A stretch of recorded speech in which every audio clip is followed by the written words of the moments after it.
virus Omicron.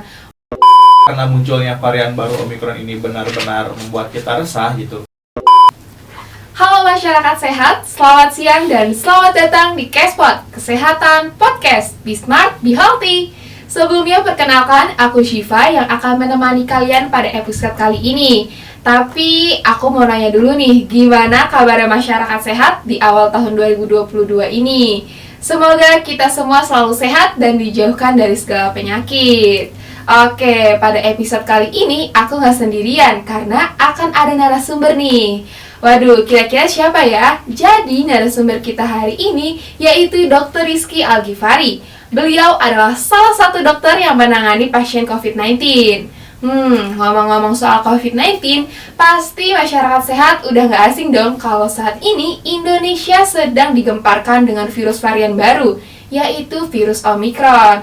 Mungkin biar langsung aja nih kita berbincang-bincang sama narasumber kita sambut saja Dr. Rizky. Mungkin bisa menyapa dulu nih dok.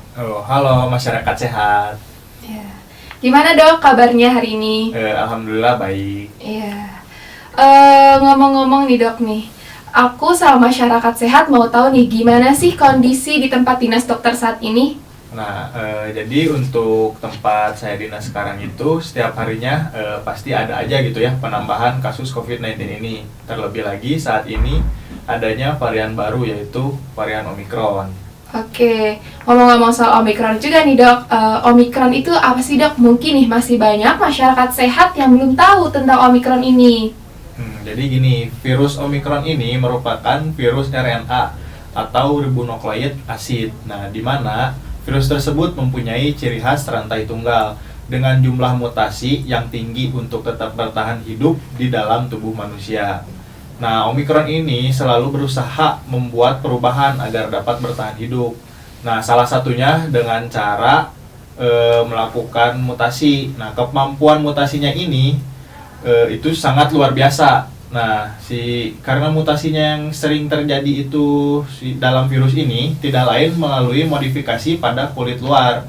Nah, di mana kulit luar ini dapat menempel ke reseptor dalam tubuh dan menginfeksi. Disinilah kekebalan tubuh kita itu diuji apakah dapat bekerja atau mengelabui virus ini gitu ataupun sebaliknya. Oh, berarti penyebaran virus si Omicron ini cukup cepat ya dok. Tapi awal mulanya sih si Omicron ini itu dari mana sih dok? Nah, varian Omicron ini pertama kali dilaporkan kepada WHO itu dari Afrika Selatan.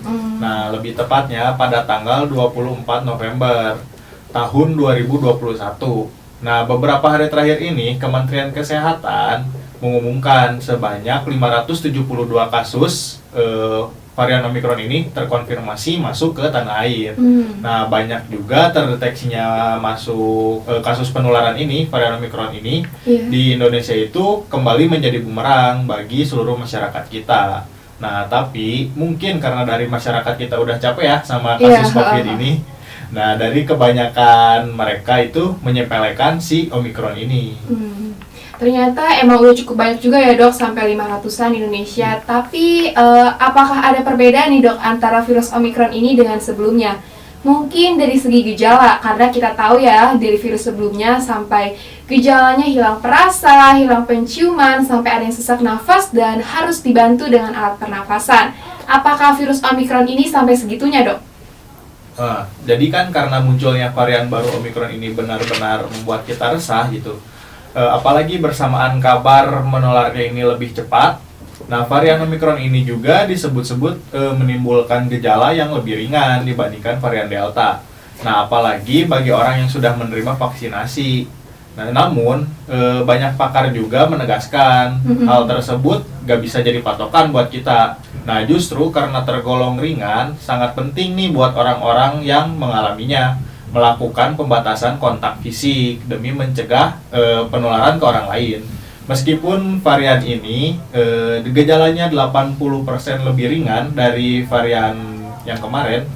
Nah, gejalanya tuh seperti kita flu. Nah, siapa coba yang nggak pernah gitu batuk pilek ya? Sehari-hari lah sehari-hari. Kemudian juga ada nyeri-nyeri badan gitu kan. Nah, itu semua hampir pernah kita rasain kan. Nah, oleh karena itu kita tuh gak boleh hanya berpedoman pada gejala yang disebutkan tadi walaupun kita sudah melakukan vaksinasi. Oke, karena dokter barusan membahas mengenai vaksinasi, banyak juga nih dok muncul pertanyaan, apakah dengan vaksinasi lengkap sebanyak 2 kali sudah cukup untuk mencegah terpapar virus Omikron ini dok? Nah ini dia, banyak masyarakat yang merasa dirinya tuh udah kebal gitu, udah kuat untuk menghadapi varian baru ini, karena sudah melakukan vaksinasi tadi.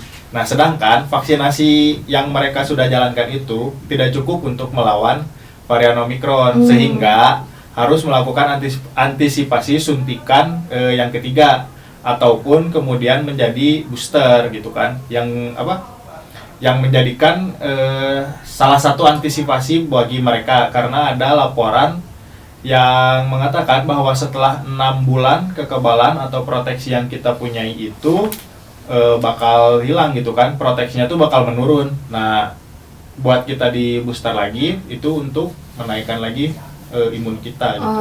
Oke.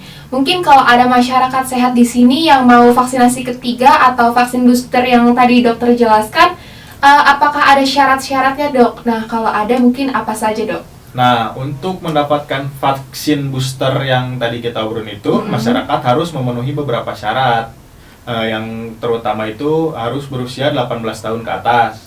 Nah terutama buat lansia dan kelompok penderita masalah kekebalan tubuh, dan sudah mendapatkan vaksin primer kurang lebih 6 bulan yang lalu. Oke, mungkin nggak jauh beda ya sama vaksin sebelumnya. Oke nih, masyarakat sehat, ternyata kita masih harus tetap waspada dan selalu menjaga kesehatan kita. Nah, karena ini nih dokter udah jelasin tadi tentang virus Omikron, tapi aku sering banget nih ketemu di jalan sama masyarakat sehat yang udah jarang banget pakai masker. Mungkin karena mereka menganggap beberapa bulan lalu ya, Indonesia memang mendapat kabar positif bahwa virus Omikron virus di Indonesia sudah mengalami penurunan, bahkan perharinya sampai tidak ada kasus, sehingga mereka mulai lalai. Tapi masyarakat sehat harus tetap pakai masker sehingga orang-orang di sekitar kita juga tetap terlindungi. Oke, karena kita tadi udah banyak berbincang sama Dr. Rizky dan juga kita sudah berada di penghujung acara, aku mau ucapin terima kasih dulu nih sama Dr. Rizky yang sudah bersedia meluangkan waktunya dan sharing bersama masyarakat sehat. Aku juga mau ucapin terima kasih buat masyarakat sehat yang selalu setia mendengarkan Cashpot. Aku Syifa pamit undur diri, sampai jumpa di episode selanjutnya di Cashpot Kesehatan Podcast. Be smart, be healthy. Bye-bye.